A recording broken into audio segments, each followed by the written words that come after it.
Sige, simulan natin sa panalangin. Let's come to the Lord in prayer. Let's pray. Aming Diyos, muli kami lumalapit sa inyo sa oras na ito. Nagpapasalamat kung paano nyo kami binigyan ng mga oportunidad para magtipon at maging sentro nyo po salita. Tulungan nyo rin kami sa mga panalangin namin na ialay namin mamaya. Tunay nga kami nagtitiwala na ito nagpapatibay sa amin at sa mga inaalala namin sa panalangin. Mga Panginoon, ay hinihingi namin ang inyong pong patuloy na pagkilos kahit sa hapon na ito. Marahil ay may mga pagdadaan na kami na hindi kami magkapit ng antok o anumang panghina. Mga Panginoon, ay gisingin niyo po ang aming buong diwa at tunay nga na maging kapakipakinabang ang panahon na ito. At naway mauwi ito sa inyong pong kaluwalhatian lamang at tawagin niyo kami muli, ilapit niyo kami sa inyong kanan. Ito po aming dalangin sa ngalan ni Jesus. Amen. Tayo po muna ay umawit para magising niya tayo. Umawit po tayo ng Pag-ising yan.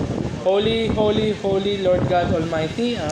Related po dito yung ating tatalakay maya-maya lamang at tayo nga po ay umawit sa hymn na ito.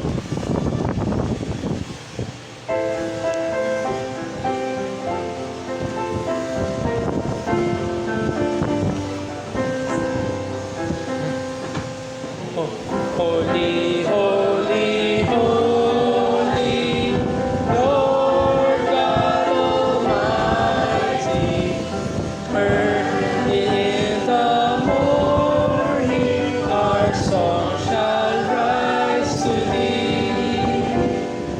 Holy, holy, holy, merciful and mighty, God in three persons, blessed Trinity. Holy, holy, holy, all the saints adore Thee, casting down their golden crowns on the glassy sea. Cherubim and seraphim falling down before Thee, who were and are dead, evermore shall be. Holy, holy, holy, Lord, darkness hide Thee, though the eye of sinful man Thy glory may not see. Only Thou art holy, there is none beside Thee, perfect in power and love and purity. Holy, holy, holy, Lord God Almighty, all Thy works shall praise Thy name in earth and sky and sea.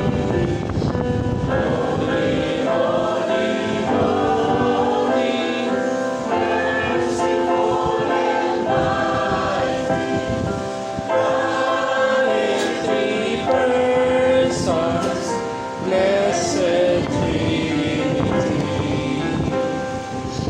Okay. Sa ating pong pagpapatuloy sa pagtatalakay natin patungkol sa buhay Kristiyano, kung maalala po natin, or sa mga nandito, to January, 2nd Sunday, sinimula po ito sa patungkol sa dalang tatalakayin ay buhay Kristiyano. Sinimula po ito sa kung saan nagmumula yung originator ng life. Ito yung mula sa Diyos. God is the giver of life. At nakita po doon na nagkaroon ng mga ilan na challenge sa atin na una-una ay pinapaalalanan tayo na huwag natin i-take for granted yung buhay. Isa lamang yung buhay natin. Yun na yung pinahiran sa atin kumbaga. Kaya maging maingat rin tayo sa buhay na yon. At ikalawa na maging lesson doon na nakita is buhay na ito, kung anong merong buhay sa mundo na ito. Alam natin itong mundo na ito ay bumagsak sa kasalanan, sa liputan, pati sa nilikha ay bumagsak sa kasalanan. Therefore, yung life na meron tayo dito ay malayo-malayo, ibang-iba. This world and this life is the opposite of God's very good creation. Alam natin, no, bago pumasok kasalanan, lahat ng nilikha ng Diyos, good, very good. At bumagsak na siya, malayo-malayo na ito kumpara doon sa buhay sa Eden. Pero ang pangako sa atin ng Diyos ay mas magandang Eden. Hindi lamang yan na pwede magbago, kundi ang pangako ng Diyos sa magpawalang hanggan ay ang buhay na magpawalang hanggan din. Kung kamaalala po natin kanina sa Sunday School, hindi lamang po in terms of quantity, yung haba ng buhay, kundi in terms of quality, everlasting life. Kaya yung third lesson na makita doon sa God is the giver of life, only Jesus Christ has and gives this quality of life, yung life everlasting. So ano man yung kung pwede natin itali, yung pangangaral kanina, ano man yung mga kapighatian na meron sa mundo na ito, ay incomparable yon sa buhay na darating. Kaya ingatan natin, we must not take life for granted. Kaya kung may mga bagay tayo maiwasan na ipahamak yung buhay natin at buhay na iba, ay gampanan natin yon. Tapos magkaroon tayo ng focus, wag mawala sa ating mga mata at isipan na mayroong buhay na higit pa maganda. Walang bahay ng kasalanan, walang sumpa ng kamatayan. At ang buhay na ito ay matatagpuan kay Kristo lamang. At nung nakarang linggo naman, dahil nga God is the giver of life, so tinalakay doon sino ang Diyos na ito. God is the giver of life, and who is this God? Tanging isa lamang, only one true and living God. So isa lang yung totoong Diyos. Ang iba ay Diyos-Diyosan. So hindi sila mga totoong Diyos. At ang mga huwad, yung mga hindi totoong Diyos na ito, dahil nga God is the giver of life, ang tanging buhay at totoong Diyos lamang yung nagbibigay ng ganitong klaseng buhay, life everlasting. Ang mga huwad o mali, mga Diyos-Diyosan na ito, kabaliktaran binibigay nila. Detrimental, nakakapahamak sa buhay, sa physical na aspeto, at lalo-lalo na spiritual destruction yung ginagawa ng mga Diyos-Diyosan na ito. Na isa nga sa napag-usapan namin din noong nakaraan, dahil meron totoong Diyos na siyang nagpapakilala ng kanyang sarili sa atin. Meron tayong, dahil ginawa tayo sa wangis ng Diyos, meron tayong connotation, meron tayong innate, ibig sabihin na yung nasa atin, na merong higit sa atin, na merong sabihin natin, Diyos na nag-govern. Hindi natin maiwasan yon. Pero dapat meron tayong sapat na kaalaman kung sino ang Diyos na ito. Marami nagsasabi at nagsasabi sila na, meron Diyos. Pero sino ang Diyos na ito? Maraming maling kaisipan patungkol sa Diyos. Marami nga sabihin natin, yung sarili nilang paglilikha ng Diyos na kanilang tinatanaw na nandyan. At dahil nga sa pagtanaw ng Diyos ay hindi rin maiwasan na tao ang pagsamba. So kung meron tayong maling pananaw, maling kaunawaan sa Diyos, ang ating pagsamba rin ay mali. At lalo na kung tayo ay sumasamba sa mga Diyos-Diyosan, definitely yung pagsamba na yan ay para sa kapamakan. At isa rin nakita rin doon na huwag rin natin malitin, no? Bagamat pag-usapan, di ba, yung mga rebulto. Diba? Saan ba gawa ito? Yung iba gawa sa kahoy. Yung iba gawa sa putik na hinulmahan. Yung iba gawa sa semento, di ba? Na binarnish yan, di ba? Yan. Although kung titingnan natin, di ba? Wala naman sumasamba sa kahoy. Wala naman sumasamba sa putik, sa semento. Pero pag oras na hinulmahan na yan, may something behind na yung tao ngayon, yung sumasamba, sinasamba niya yan. Na siguro kung makikita lamang natin, di ba, paano gawin yung mga revolto na yan. Eh, hindi natin, sa atin, di ba, bilang sabihin natin, rational mind. Diba? Ba't natin sasambahin yung kahoy, mga bato, mga kaya. Pero meron spiritual force in operation, yung tipong na nilalapit niya yung mga tayo bilang mga makasalanan, dahil sa mga makasalanan gawin natin, inilalapit tayo sa mga bagay niya para ilihis sila yung tayo sa katotohanan. Gamit nga doon yung teksto na sinabi ni Apostol Pablo, yung patungkol sa pag-aalay ng mga pagkain, sa mga sabi nga niya doon, although walang timbang, walang any weight sa mga mananampalataya yan, pero yan ay iniuukol kay Satanas, sa mga diablo. So nandun, mayroong spiritual force sa pagkain naman, di ba, wala rin naman yan. pero meron spiritual force in operation para gawin ng mga tao yan, yung pag-aalay sa mga Diyos-Diyosan at pagsamba sa mga Diyos-Diyosan. Bagamat materially in of itself, walang anything dyan na hihila sa atin, pero dahil sa spiritual force, lalo na sa kapangyarihan ng Satanas, na alam niya kung paano kunin yung mga makasalanan, na ilalapit tayo doon. Okay, so natapos natin yung God is the giver of life and who is this God. Gusto ko sana i-expound, lalo na sa panahon, sa oras natin sa hapon na ito, kung paano natin ma-enjoy ang buhay na ito sa totoo at isa at buhay na Diyos. The only one and true living God is the triune God. As revealed by Himself, pinahayag niya kanya sarili ayon sa kanyang salita. So pag-usapan natin sino itong Diyos na ito at ang Diyos na ito yung Trinidad. Sa kanyang pagpapahayag ng kanyang sarili, pagpapakilala ng kanyang sarili sa kanyang kasulatan. Gusto ko simulan sa paggawa ng clarification dahil ang pag-aaralan natin yung triune God. So pag sinabi triune, di ba, Trinity. Okay. Marami ang sabi natin medyo allergic, di ba, sa term na Trinity. Maraming grupo, maraming systems of belief na sabi kagad pag nakita na Trinity, wala naman sa Biblia. Totoo, wala naman sa Biblia sa salitang Trinity. At sa kanilang kaisipan, pag sinabing Trinity, hindi sumasapa kayo sa tatlong Diyos. Tatlo eh. Pero magkaroon lang ako na clarification na pag sinabing Trinity o Trinitarianism o sinasamba natin ang Trinidad na Diyos, hindi ibig sabihin yan sumasamba tayo sa tatlong Diyos. Pag tatlong Diyos, tritheism yon, tritheism yung Diyos, Theos. Hindi ganyan. Kundi tayo ay sumasamba pa rin sa isang totoo at buhay na Diyos. Malinaw sa atin na sinasamba natin ay isang Diyos lamang. At ito rin naman yung malamang sa malamang yung pinanghawakan ng mga ibang grupo na sila rin ay sumasamba sa isang totoo, sa kanilang pananaw totoong Diyos at isa lang. Ang tawag doon ay monotheism. Mono, ibig sabihin one, singular. Isa lang yung Diyos, monotheism. Monotheism, ang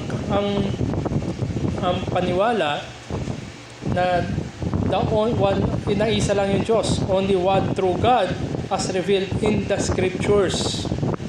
So yan yung biblical monotheism. Diba? Nagpahayag ng Diyos sa kanya sarili niya sa Israel, kung mga pamilyar na katagal, diba? Hear, O Israel, the God is one. Yung pagpapahayag niya upang makinig yung Israel sa sasabihin ng Diyos. Ganun pinahayag niya sarili niya, the God is one. At marami rin mga grupo na sinasabi nila, ito yung Diyos ng Biblia, isa lang. Totoo. At kasama tayo doon, isa lang ang totoo at buhay na Diyos na pinahayag niya kanya sarili sa kasulatan. So dito, yung biblical monotheism na yan, yung pagsamba sa isang Diyos, kinocompare yan o nagkakaroon ng pagkakatangi sa tinatawag na yung atheism, di ba, yung mga naniniwala na walang Diyos, at polytheism, yung naniniwala na maraming Diyos. So extremes, no, yung isa atheism, wala daw, yung poly, napakadami, monotheism, ang naniniwala sa isa na tunay at buhay na Diyos ayon sa salita ng Diyos. So nandun tayo, monotheist tayo, ha. Meron na tayong isang totoong buhay na Diyos ayon sa kanyang kasulatan. Ngayon, punta tayo doon sa tinatawag na Trinitarianism. So malinaw sa atin, meron tayong isang Diyos. Monotheist tayo. Pag sinabing Trinitarianism, yan ay monotheist, naniniwala sa isang Diyos, pero merong tatlong persona doon sa isang Diyos na yan. May mga ibang grupo na naniniwala sa tinatawag na Unitarianism. Ibig sabihin, bagamat monotheist sila, isa lang yung Diyos nila, pero Unitarian, ibig sabihin, isa lang yung persona doon sa isang Diyos na yon. Tayo, monotheist, isa lang yung Diyos, pero tritheist tayo. Meron tatlong persona doon sa isang Diyos. Unitarianism, na-condemn ito sa isa sa pinakamahalaga sa unang confession ng mga mananampalataya, yung Nicene Creed ng 325 AD. So 325, 1,700 years ago, na-condemn na yan. At ilang beses ang kinondena doon sa council na yon. Over a span of 100 years, at least twice na kinondena itong tinatawag na Unitarianism. So biblical monotheism, ang Diyos ay isa, ayon sa kanyang kapahayagan ng kanyang sarili. Biblical Trinitarianism, ito rin yung isang Diyos na meron tatlong persona na pinahayag niya ang kanyang sarili. Meron tatlong persona na pare-para silang eternal, walang pinagmulan. Sila ay magpawalang hanggan hanggang magpawalang hanggan. Meron silang equality, walang mas mataas, walang mas mababa. Pantay ang persona dito sa isang Diyos. Yung tatlong yun ay parehas na magpawalang hanggan, magkaparehas na antas, at isa yung kanilang likas. In that very Godhead, Joseph. Sa isang Diyos, meron tatlong persona. At crucial yan para sabihin natin ang Diyos ay Diyos. Bagamat mahirap natin i-confine sa ating kaisipan, pero ganito pinahayag ng Diyos ang kanyang sarili na meron tatlong persona. Kaya gaya ng ating naawit, yung Holy, Holy, Holy, at ito rin yung ating tatalakayin, yung tatlong persona sa isang Diyos na yan. One God, monotheist tayo, pero tritheist tayo, Trinitarian tayo in terms of sa personhood ng isang Diyos. Isang Diyos meron tatlong persona. At ikakabit natin ang pag-aaral natin patungkol sa buhay Kristiyano. Tandaan natin yung buhay natin kung tayo ay na kay Kristo, ang buhay natin ay nakaugat dahil sa ugnayan kay Kristo, at lahat ng yan ay matetrace natin kung saan yung source ng buhay na yan, at yan ay mula sa Diyos. Dahil ang Diyos na sinasapan natin ay isang Diyos na nagpahayag na Trinidad ng Diyos. So ngayon, i-connect natin kung paano nagre-relate yung tatlong persona ng Diyos, na isang Diyos, sa buhay na tinatamasa natin ngayon at sa buhay magpawalang hanggan. So simulan natin. Unang-una is God the Father. Ang Diyos Ama.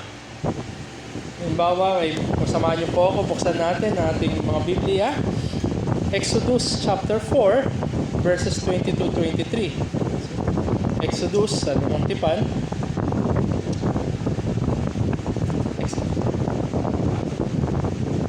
Exodus chapter 4, verses 22-23. Tandaan natin, Exodus, no? So, nagbigay ng komisyon ang Diyos kay Moises at kay Aaron para pumunta doon sa Ehipto. So, chapter 4, verses 22-23. Iyong sasabihin sa Paraon, ganito sabi ng Panginoon, ang Israel ang aking panganay na anak, at aking sinasabi sa iyo, pahintulutan mong umalis ang aking anak upang siya'y makasamba sa akin. Kung ayaw mo siya palisin, aking papatayin ang iyong anak na panganay. So ito yung babala.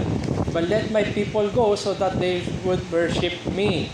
Ito yung utos ng Diyos na sasabihin nila kay Paraon. So binanggit doon, anak. Yung Israel daw yung kanyang anak. So therefore, kung merong anak, kung ang Diyos ang Panginoon ay anak niya Israel, ang relationship ng Israel sa dito sa Diyos na ito ay Ama. Okay. So ganoon makikita natin. Tinatawag ng Ama, palayain yung kanyang anak, ang Israel, upang sambahin ang Ama. So in that sense doon, merong relationship na ang Diyos na sinasamba na ito ay tinatanaw bilang Ama. Sa Bagong Tipan, sa John, sa Ebanghelyo ni Juan, chapter 5, verse 18, sabi dito, dahil dito ay lalong pinagsikapan ng mga Hudyo na siya'y, si Jesucristo, na siya'y patayin, sapagkat hindi lamang nilabag niya ang araw ng Sabat, kundi tinawag din niya kanya sariling Ama, ang Diyos, at ginagawa sarili niya na kapantay ng Diyos.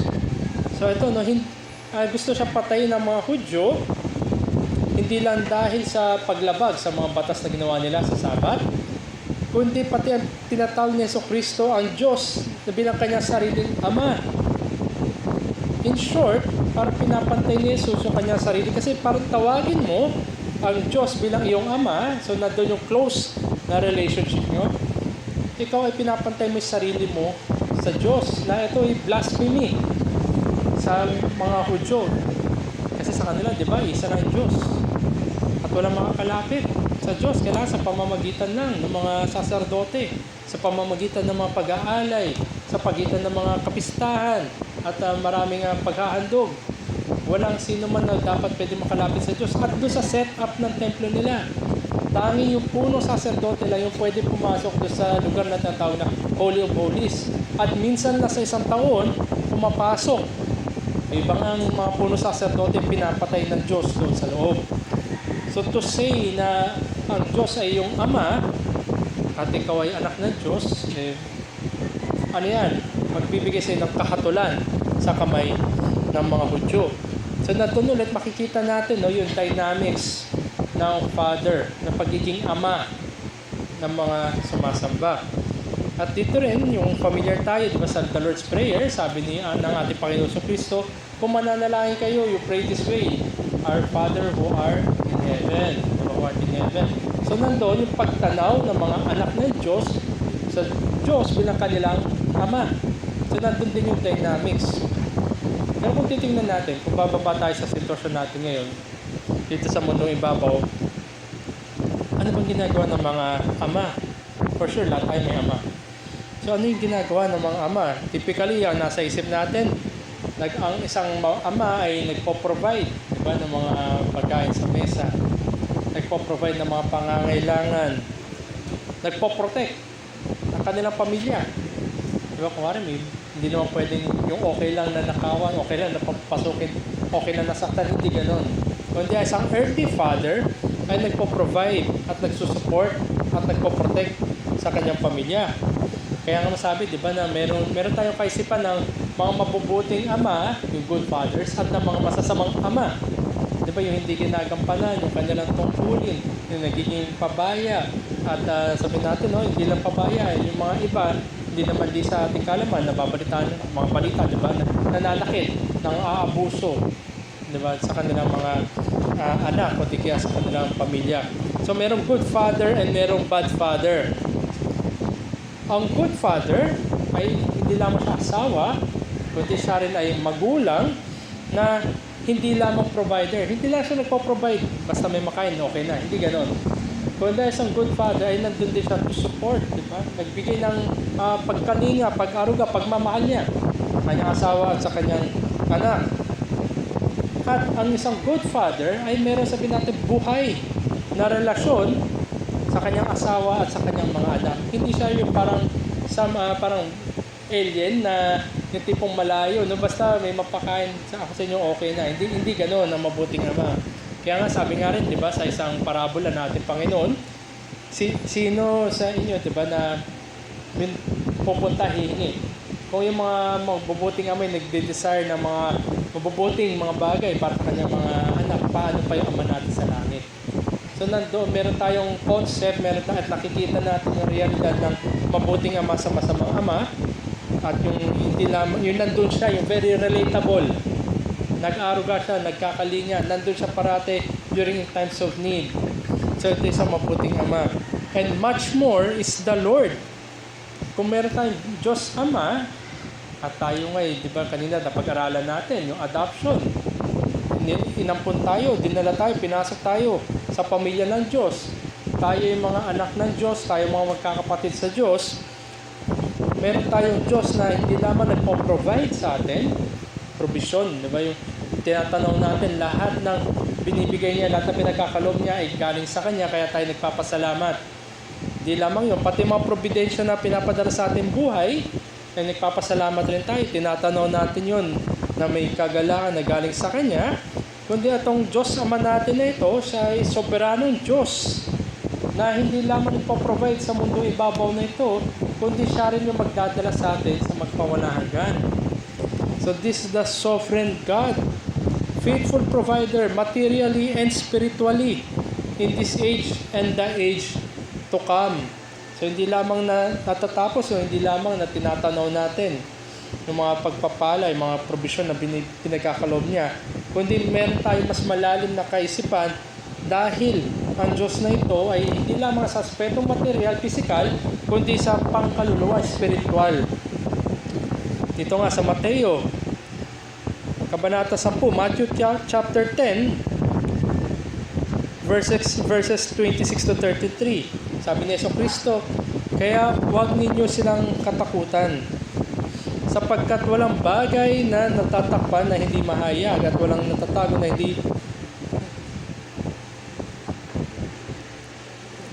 hindi nalalaman. Ano mas sinasabi ko sa inyo sa dilim? Ay, wait lang. Ayan, 29 pa lang, 29 to 33. Hindi ba pinagbibili ng isang kusing ang dalawang maya? Ngunit isa man sa kanila ay hindi nahuhulog sa lupa na hindi batid ng inyong ama. At maging ang mga buhok sa inyong mga ulo ay bilang na lahat. Huwag nga kayo matakot. Kayo ay higit na mahalaga kaysa sa maraming maya.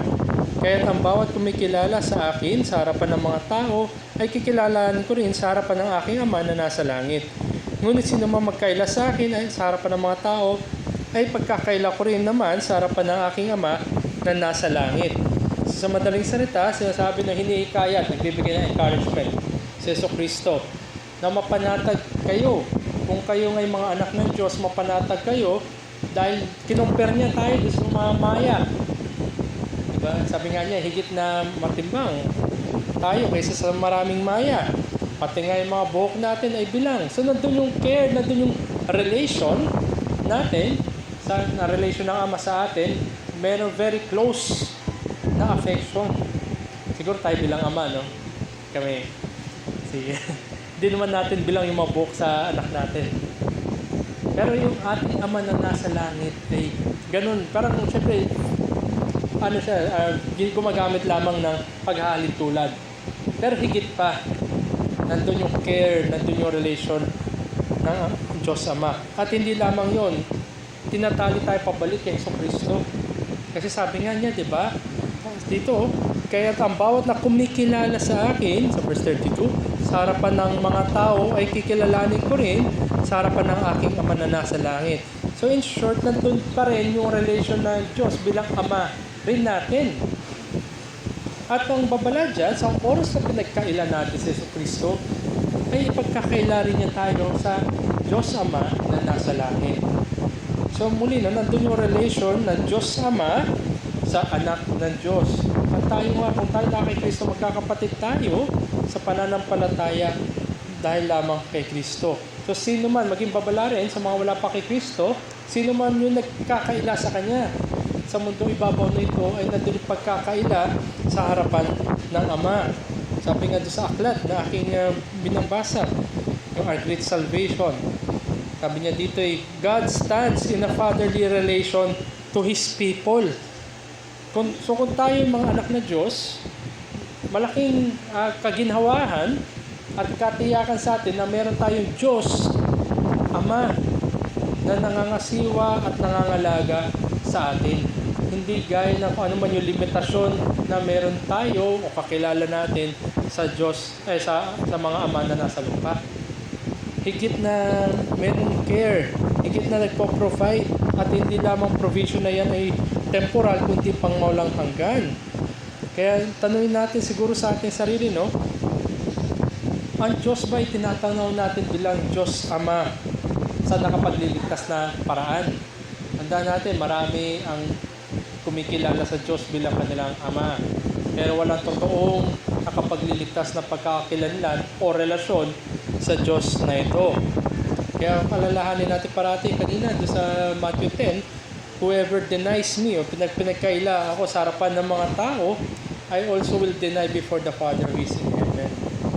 Isang nakakatakot. Parang ano yan, no? Hindi lang yung poot ng mga ama sa mundong ibabaw, di ba, grabe, di ba? Much more, yung Ama na nasa langit sa sino man na hindi kumilala sa kanyang bugtong na anak. So nandun yung dynamics muli ng God the Father. Tayo ay meron buhay na tatamasa, meron tayong buhay na na-enjoy sapagkat meron tayong Trinidad na Diyos. At sa ang Diyos Ama ay siyang nangangalaga, nangangasiwa, at meron siyang relasyon sa atin, hindi siya malayo. Meron siyang relasyon sa atin bilang isang totoo at tanging mabuti na Ama. Ngayon, punta naman tayo sa ikalawa, ang Diyos Anak. May sila yung sasabihin ko dito. dito sa Diyos anak, sabi nga dito sa John chapter 15, Evangelyo ni Juan, John chapter 15, verses 13 to 15. Walang mihigit pang dakilang pag-ibig kaysa rito na ibigay na isang tao ang kanyang buhay dahil sa kanyang mga kaibigan. Kayo'y aking mga kaibigan kung ginagawa ninyo ang mga bagay na aking inuutos sa inyo. Hindi ko na kayo tatawaging mga alipin sapagkat hindi nalalaman ng alipin kung anong ginagawa ng kanyang Panginoon. Ngunit tinatawag ko kayong mga kaibigan sapagkat ang lahat ng mga bagay na narinig ko sa aking Ama ay pinapaalam ko sa inyo. So ito yung no greater love than this, na ibigay yung buhay para sa kanyang mga kaibigan. So pag-ayon sa Diyos Anak, naniniwala tayo na ito si Yesu Cristo. Tama ba? I believe na sana lahat tayo naniniwala.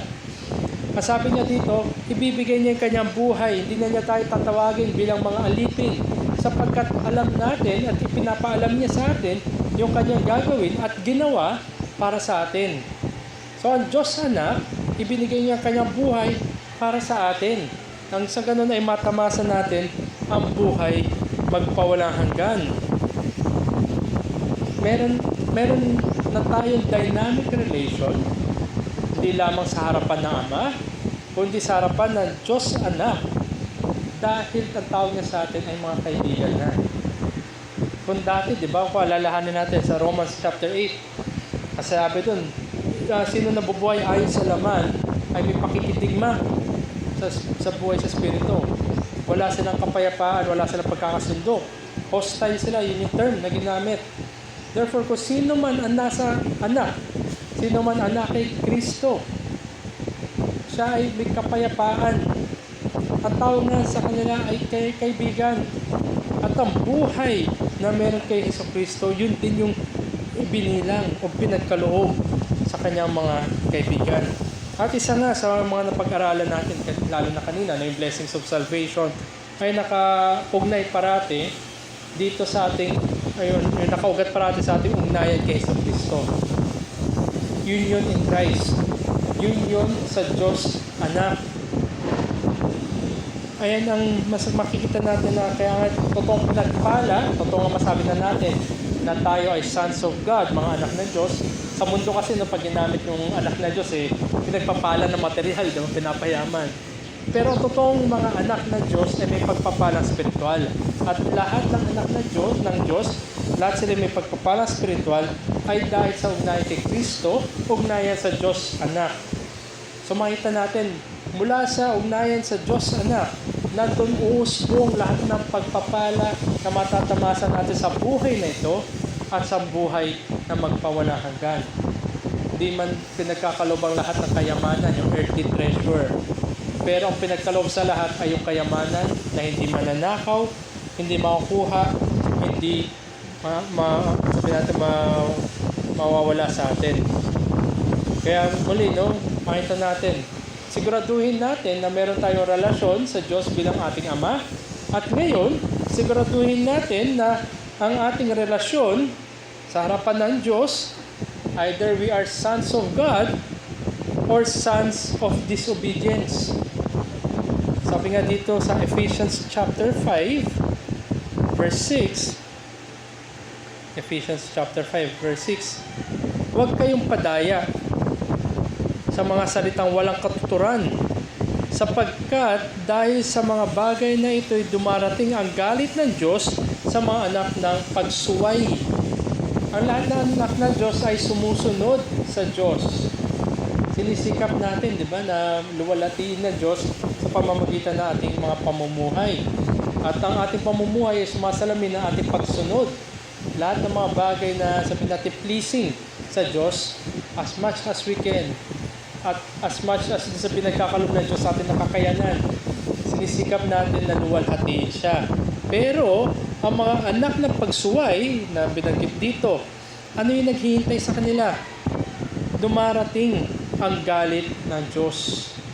Ito yung realidad sa mga wala kay Kristo. Sila ay anak ng pagsuway. Dahil nanatili sila doon sa pagsuway. Tayo rin naman, ganun tayo, di ba? bago tayo iligtas ng Diyos, tayo ay sumuway sa kanyang utos dahil tayo ay na kay Adan. Ngunit sa kabutihan ng Diyos sa kanyang habag, ay inilipat tayo mula sa sons of disobedience patungo sa kanyang poder, sa kanyang pamilya. We are now sons of God. So muli, in that sense, meron tayong Diyos Ama, kapatid natin, panganay na kapatid si Yesu Kristo, tayo ay tinatanaw na anak ng Diyos. Mga anak tayo ng Diyos. So nandun ma-enjoy natin ang buhay na ito at lalo na buhay na magpawalang hanggan dahil meron tayong ugnayan bilang sa Diyos Ama at sa Diyos Anak, Yesu Kristo. Tayo nga'y mga anak na ng Diyos. So ang ikatlo naman, ang tatlong persona ng Trinidad, Triune God, not only God the Father, God the Son, God the Holy Spirit, ang banal na Espiritu. Samahan niyo ako sa John 14. Ebanghelyo ni Juan, John chapter 14, verses 15 to 17. John 14, 15 to 17. Sabi niya dito, kung ako'y inyong minamahal, ay tutuparin ninyo ang aking mga utos, at hihingin ko sama, at kayo'y bibigyan niya na isa pang mga aaliw, upang makasama ninyo siya magpakailanman. Ito ang espiritu ng katotohanan na hindi kayang tanggapin ng sanlibutan, sapagkat hindi nito nakikita o nakikilala man. Siya'y nakikilala ninyo, sapagkat siya'y nananatiling kasama ninyo at siya ay mapapasa inyo. So ito yung account na sinasabi ni Yesu Kristo na pag alis niya, may papadala siya ng comforter, mga aliw. Ito yung banal na Espiritu. At makakasama natin na lahat ng anak ng Diyos, makakasama natin ang banal na Espiritu na ito dahil nananaan siya sa lahat ng mga kay Kristo. So pinagkalooban, binigyan ni Yesu Kristo ang mga tao ng Diyos, ang mga anak ng Diyos na isa pang helper. So meron tayong mga taga-aliw sa atin. At itong ang pinagkaloob niya, binigay niya sa atin, ay tutulungan tayo sa aspeto ng kabanalan. Dahil nga tayo mga anak ng Diyos, ang Diyos, sinasabi natin, di ba? Gaya ng inawit natin, Holy, Holy, Holy, Thrice Holy God. Therefore, ito rin yung dapat na makita sa mga anak ng Diyos, kabanalan. At tutulungan tayo ng banal na Espiritu sa aspeto na ito ng pagpapabanal sa ating sanctification. Tandaan natin, no? Bagamat may simula at katapusan yung buhay natin, sa gitna niyan, sometime sa ating kasaysayan, tinawag tayo ng Diyos. So sabihin natin kung ganyan mula dito hanggang sa dulo, ang bulk ng buhay niya yan ay pagpapabanal. Inire-ready tayo, inihanda tayo sa kalwalatian. Dinidil sa atin yung mga natitira natin mga kasalanan. Nagbibigay ang Diyos ng providensya para umusbungan. Di ba mamaya? Sasabi natin na pagtagumpayan na natin mga ibang kasalanan, pero nandun pa pala. Baka mas malala pa. O di kaya, meron tayong mga sabi natin, mga tinatago na kailang idil. Lahat yan ay mabuti sapagkat yan ay paghahanda sa magpawalang hanggan. At yan din yung sabi natin na katiyakan, assurance na binibigay ng Ebanghelyo na sino man nagamit Kristo hindi iniiwan na ganyan. Hindi sapat para sa Diyos na Trinidad na sige napawalang sala na sila. Hindi doon natatapos yun. Huhulmahin, ididil tayo para maging angkop tayo sa magpawalang hanggan. At ito nga rin, yun binabanggit ng ating confession. Sa 1689, chapter 18, paragraph 2, saan ko naman, at least yung portion doon. Chapter 18, the assurance of grace and salvation. Paragraph 2, sabi niya dito, this certainty, ang katiyakan na ito ng kaligtasan, is not a bare conjectural or probable persuasion grounded upon fallible hope, kundi nakabase ito sa katiyak. Sabi, but an infallible assurance of faith founded on the blood and righteousness of Christ revealed in the gospel. Tiyak ito na tayo ngay huhulmahin, aangkupin para tayo ihanda sa magpawalanggan. Tiyak ito sapagkat nakatindig ito sa katwiran at dugo ni Jesucristo na siyang pinapangaral, tinuturo, pinapahayag sa Ebanghelyo. And also, upon the inward evidence of those graces of the Spirit. Yung banal na Espiritu na kumikilos, nanananahan sa bawat mananampalataya, siya ang kikilos sa kanyang ministeryo upang umusbong ang mga biyaya na ito. Hindi tayo hayaan ng ganito na lamang. Lalabas at lalabas ang mga biyaya na nandun sa banal na Espiritu. Unto which promises are made. Yung mga pangako na ito ay pinangako. Di ba, pinadala ni Jesus ang kanyang banal na Espiritu. Nasasamahan tayo.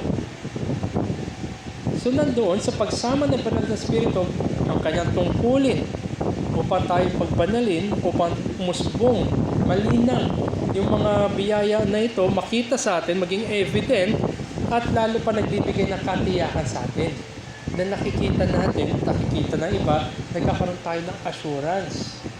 At ang assurance na ito magtatawid sa atin sa magpawalanggan. Hindi lamang ito, sabi dito sa huling parte ng paragraph 2 ng chapter 18, witnessing with our spirits that we are the children of God. Ito yung pagpapaalala sa atin na tayo mga anak ng Diyos. And as a fruit thereof, keeping the heart both humble and holy. Minimaintain tayo ng banal na spirito sa pagpapakababa. Minimaintain tayo na tayo lubos nagpapasalamat dahil sa gawa lamang ng Diyos. Minimaintain tayo na tinatanaw natin ang lahat ay galing sa Diyos. Hindi niya tayo papabayaan, sasamahan niya tayo magpakilanman hanggang doon sa magpawalang hanggan.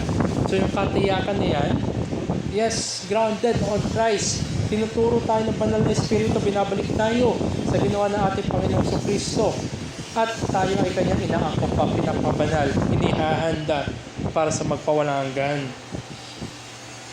At ang totoong mananampalataya ay namumuhay, yung kanyang buhay ay nakikitaan ng pagsalalay sa banal na Espiritu sa harapan ng Trinidad ng Diyos. Walang isang mananampalataya na sabihin natin going rogue.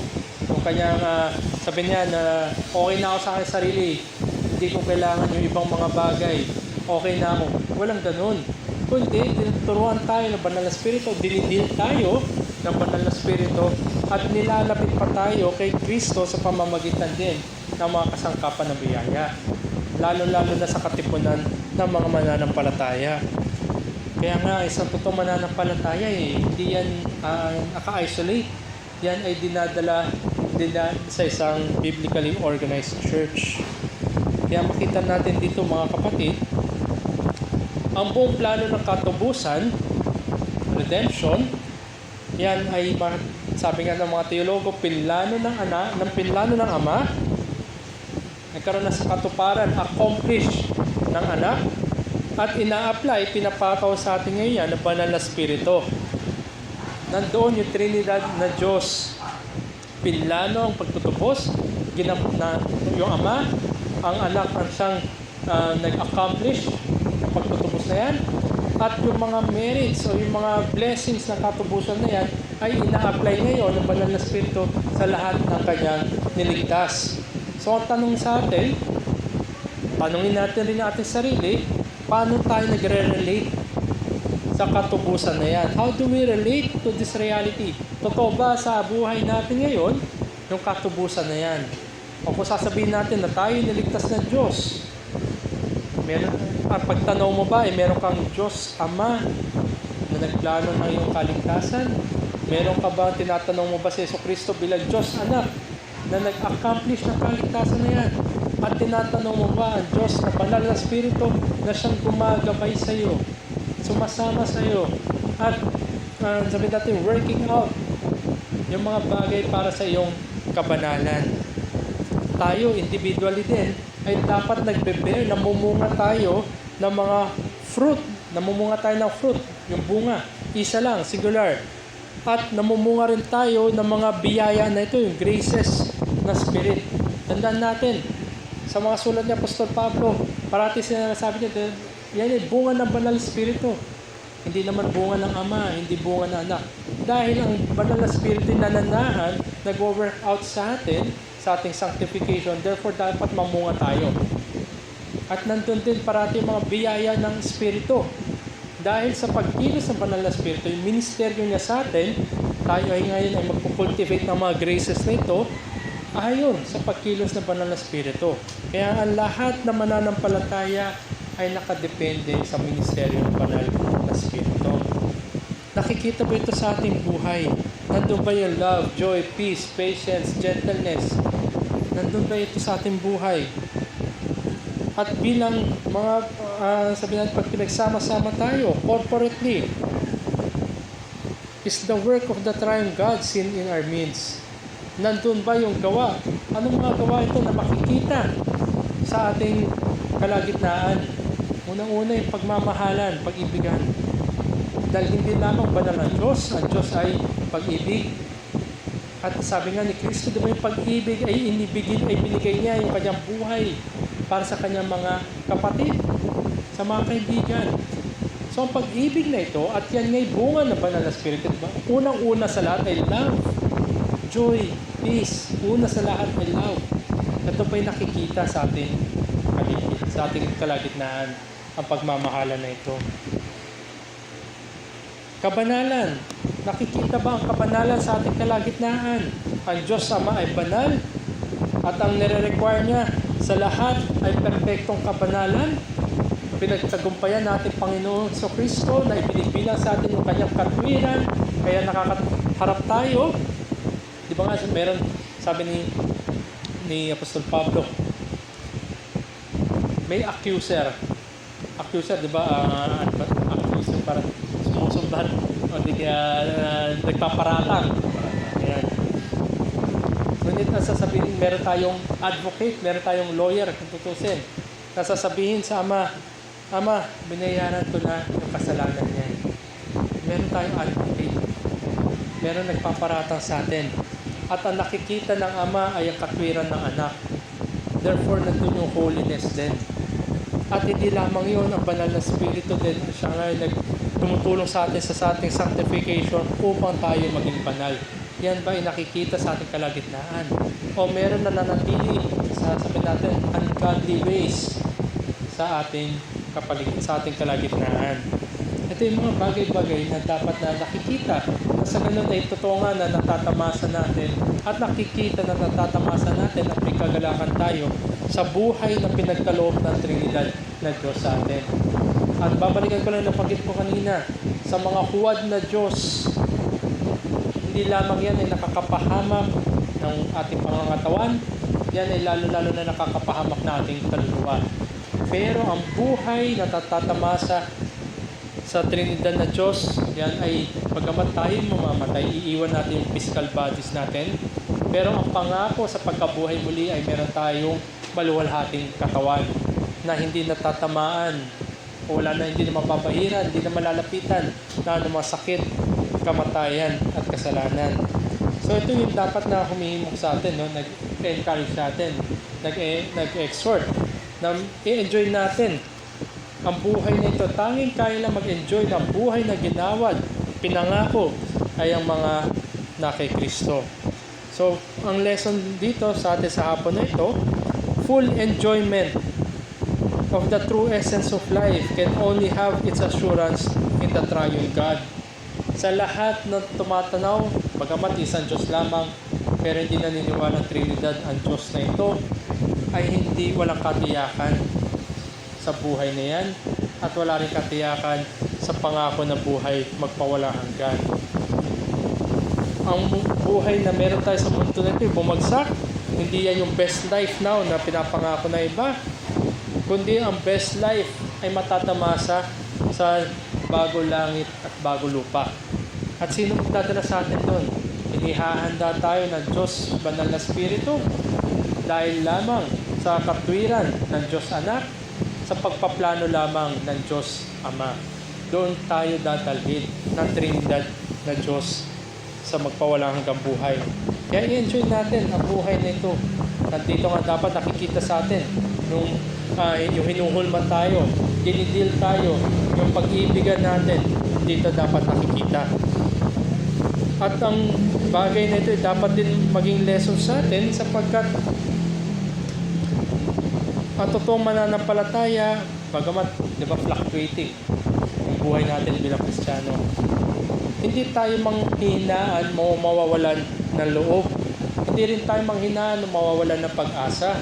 Sapagkat tandaan natin ang Ebanghelyo, isa nga sa pinaka-crucial na sangkap na Ebanghelyo ay yung assurance. Sabi nga, di ba, ang assurance, sabi sa Hebreyos, ang assurance ay mga bagay na hindi nakikita. Dahil kung ang katiyakan mo ay sa mga bagay na nakikita, pag nawala yan, wala na. Pero ang banal na Espiritu patuloy na nagpapatotoo sa atin, witnessing thereof ng assurance ng Ebanghelyo ay magtatawid sa atin sa magpawalang hanggan. Kaya hindi tayo nahihinaan na loob at hindi tayo nawawalan ng pag-asa. And instead, lalo pa nga tayo nagkakaroon ng pag-asa. Dahil pa kada araw na dumaan sa ating buhay ay another day na malalapit tayo sa magpawalang hanggan. Ang mga afflictions na ito, temporary lang, pero ang magpawalang hanggan ay walang katapusan. Kung kaya tayo sa totoong mananampalataya ay nagpapagal to the end, saan pa, anong paraan? By making our calling and election sure. Sinisigurado natin. Paano natin sinisigurado? Tayo bang gumagawa ng sa sarili natin? Hindi. Tinutulungan tayo ng biyaya ng banal na Espiritu. Sa mga pamamagitan ng mga providensya, sa pamamagitan ng pagsumbat ng banal na Espiritu sa mga natitira nating kasalanan, pinapatay natin sa pamamagitan ng kasangkapan ng biyaya. At ganun din ay lumalago tayo sa kalaman sa Diyos at pag-ibig sa kapatiran. So we make our calling and election sure. Nakikita rin ito sa ating mga mabubuting gawa dahil ang mabubuting gawa na yan ay bumanda ng pag-asa sa katiyakan ng Ebanghelyo. Only by the grace of God and the ministry of the Holy Spirit. Sa lahat ng mananampalataya, meron tayong katiyakan dahil ang Diyos natin ay Trinidad, nagplano, nag-accomplish at naglaban ng katubusan na yan. Sa mga tao, hindi kaya sa mga hindi naniniwala na may Trinidad na Diyos, walang katiyakan ng kanilang kaligtasan. At ito siguro magtatapos naway ma-enjoy natin at hindi mawala sa isipan natin na meron tayong Diyos na Trinidad na sumasama at nagplano sa lahat ng aspeto ng ating mga buhay. Sana na-encourage po kayo na nakapagbigay ng encouragement. So ito yung Christian life, yan ang totoong buhay Kristiyano. Sige po, may katanungan? Sige po, kung wala, isa rin sa paghihimok sa atin ng banal na Espiritu ay ang manalangin. Pray. Kanina nga sa pangangaral, no, ang prayer ay nakapagpatibay. Hindi lamang doon sa nananalangin mismo, kundi pati lalo na doon sa kanyang pinapanalangin. Nakita natin, magkalayo sila Pablo sa kanyang mga taga-Thessalonica. Pero ganun pa man dahil sa panalangin ay nakapagpatibay sila, nakapagpertibayan sila. So tayo dadako sa ating panalangin.